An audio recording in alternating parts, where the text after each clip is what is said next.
ഏറ്റവും പ്രധാനപ്പെട്ട വിവരം തിരച്ചിൽ നാളെയും 12ാം ദിവസത്തിലേക്കും തുടരും എന്നുള്ളതാണ്.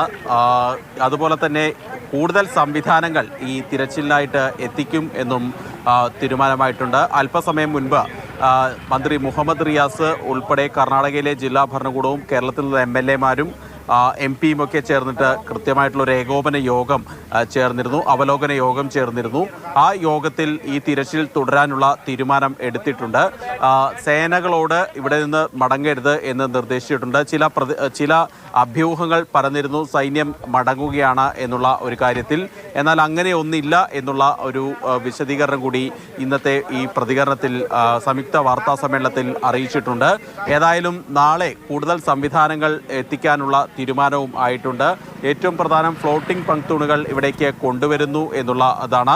അതായത് പുഴയിലെ ഒഴുക്കിൽ നിന്നുകൊണ്ട് ആ പുഴയിലെ ഒഴുക്കിനെ നേരിടാൻ ഉള്ള ഒരു സംവിധാനമായിട്ടാണ് ഈ ഫ്ലോട്ടിംഗ് പങ്ക്തൂണുകൾ കൊണ്ടുവരുന്നത്.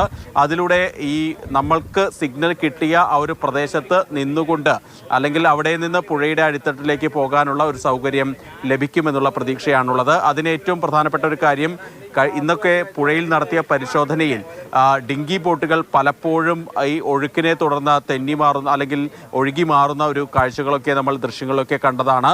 അതുകൊണ്ട് തന്നെ ഈ ഒഴുക്കിനെ നേരിട്ടാൻ ഉള്ള ഒരു സംവിധാനമായാണ് ഈ പങ്ക്തൂണുകൾ കൊണ്ടുവരുന്നത്. നിലവിൽ അത് ഗോവയിൽ നിന്ന് പുറപ്പെട്ടിട്ടുണ്ടെന്നാണ് മനസ്സിലാക്കുന്നത്. നേരത്തെ രതീഷ് സൂചിപ്പിച്ച പോലെ തന്നെ പുഴയിലെ ഒഴുക്ക് വലിയ പ്രതിസന്ധി സൃഷ്ടിക്കുന്ന ഒരു കാര്യം തന്നെയാണ്. ഗതിശക്തി എന്നുള്ളത് 8 നോട്ടിലാണ് ഉള്ളത്. അത് ഇന്നലെ 6 നോട്ടായിരുന്നെങ്കിൽ ഇന്നത് 8 നോട്ടിലേക്ക് മാറിയിട്ടുണ്ട്.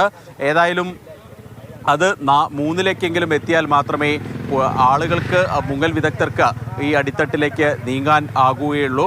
നിലവിലേതായാലും അതിനുള്ള സാഹചര്യം ഉണ്ടായിട്ടില്ല. ചാലുകൾ കീറി ഒഴുക്കിനെ ഗതിമാറ്റാനുള്ള ശ്രമങ്ങളൊക്കെ നടത്തിയെങ്കിലും അത് പരിപൂർണമായി വിജയിച്ചിട്ടുമില്ല.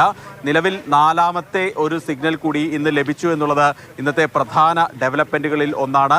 പുഴയ്ക്കും അതുപോലെ തന്നെ നടുവിലെ മൺതിട്ടയ്ക്കുമിടയിലാണ് ഈ സിഗ്നലുകൾ ലഭിച്ചിട്ടുള്ളത്. അവിടെ വിശദമായിട്ടുള്ള പരിശോധന നടത്താനും തീരുമാനമായിട്ടുണ്ട്. ഇന്നലെ 4 സ്പോട്ടുകൾ അല്ലെങ്കിൽ 4 ഒബ്ജക്റ്റുകൾ ഇന്നലത്തെ പരിശോധനയിൽ, ഡ്രോൺ പരിശോധനയിൽ കണ്ടെത്തിയിരുന്നു. അതിൽ ഒന്ന് അർജുൻ്റെ ട്രക്കാണ്. രണ്ടാമത്തേത് ഈ മുൻപുണ്ടായിരുന്ന ആ ടാങ്കർ ലോറിയുടെ ക്യാബിനാണ്. മറ്റൊന്ന് ഇലക്ട്രിക് ടവറും അതുപോലെ തന്നെ ദേശീയപാതയോരത്തെ കൈവരിയുമാണ്. ഏതായാലും അർജുൻ്റെ ട്രക്ക് പരമാവധി ലൊക്കേറ്റ് ചെയ്യാൻ സാധിച്ചിട്ടുണ്ട് എന്നുള്ള പ്രതികരണം തന്നെയാണ് ദൗത്യ സംഘത്തിൻ്റെ ഭാഗത്തു നിന്നുണ്ടായത്. ഈ കാലാവസ്ഥ ഇന്ന് വളരെ പ്രതിസന്ധി സൃഷ്ടിച്ച ഒരു സ്ഥിതിയുണ്ട്.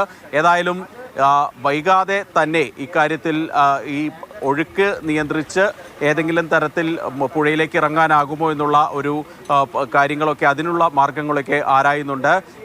മന്ത്രിമാർ ഇന്നും ഇവിടെ തുടരും. ഇന്ന് വൈകിട്ടോടുകൂടി മന്ത്രി AK ശശീന്ദ്രൻ കൂടി സ്ഥലത്തെത്തുന്നുണ്ട്.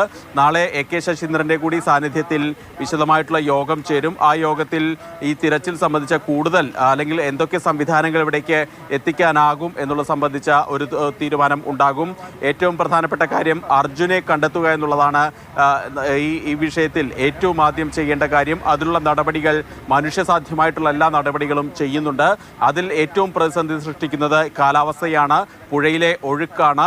ഏതായാലും അതിൽ നമുക്ക് മനുഷ്യസാധ്യമായിട്ട് അതിനെ തടയുന്നതിന് വലിയ പരിമിതികളുണ്ട്. ഏതായാലും നടപടികളെല്ലാം തന്നെ പുരോഗമിക്കുകയാണ്. 12ാം ദിവസത്തിലേക്കും തിരച്ചിൽ നീണ്ടു എന്നുള്ളതാണ് ഇന്നത്തെ ഏറ്റവും പ്രധാനപ്പെട്ട ഒരു കാര്യം. ഇന്നത്തെ തിരച്ചിൽ ഇതോടുകൂടി നിർത്തിയിട്ടുമുണ്ട്.